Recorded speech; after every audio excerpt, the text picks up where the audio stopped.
राधे राधे मेरे प्यारे दोस्तों। इस पुत्रदा एकादशी में बड़ा सुनहरा अवसर है भगवान विष्णु जी और महादेव को प्रसन्न करने के लिए। आइए सुनते हैं पुत्रदा एकादशी व्रत कथा। एक समय भद्रावती नदी के तट पर संकेतमान नाम का राजा राज्य करता था। उसकी पत्नी का नाम शव्या था। राजा के पास किसी भी प्रकार की कोई कमी नहीं थी। धन धान्य से संपन्न, प्रजा भी खुशहाल थी। बस कमी थी तो राजा को एक संतान की। इस वजह से राजा परेशान रहा करता था। राजा अपनी प्रजा का भी पूर्ण ध्यान रखता था। संतान न होने के कारण धीरे धीरे राजा को निराशा घेरने लगी।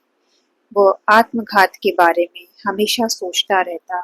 उसने पुत्र की कामना के लिए यज्ञ करवाया, लेकिन देवताओं का आशीर्वाद भी उसे प्राप्त नहीं हुआ। अंत में राजा वन में चला गया। वन में वो घूमते विचरते हुए एक सरोवर के पास पहुंचा। उसने देखा सरोवर में सभी मेढक आदि अपने पुत्रों के साथ खेल रहे थे। राजा को इस बात से इतनी निराशा हुई कि तभी रास्ते में एक मुनि का आश्रम उसे नजर आया।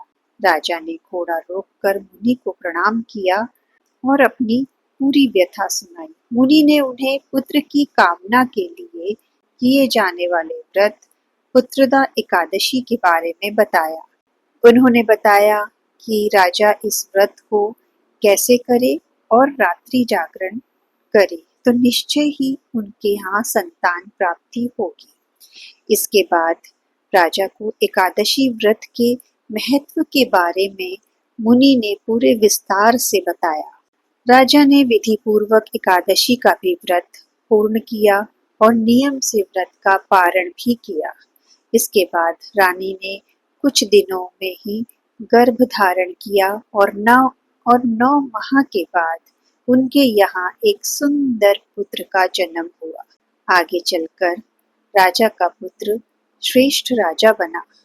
इस प्रकार दोस्तों, अगर पुत्रदा एकादशी का व्रत पूरी श्रद्धा, नियम और पारण उसका सही तरीके से किया जाए तो प्रभु विष्णु और सावन मास की इस पुत्रदा एकादशी में भगवान शिव जी की असीम आशीर्वाद आप लोगों को प्राप्त होगा और आपकी मनोकामना भी पूर्ण होगी। संतान प्राप्ति की इच्छा रखने वाले इस व्रत को करें और प्रभु उनकी मनोकामना को अवश्य पूरा करेंगे।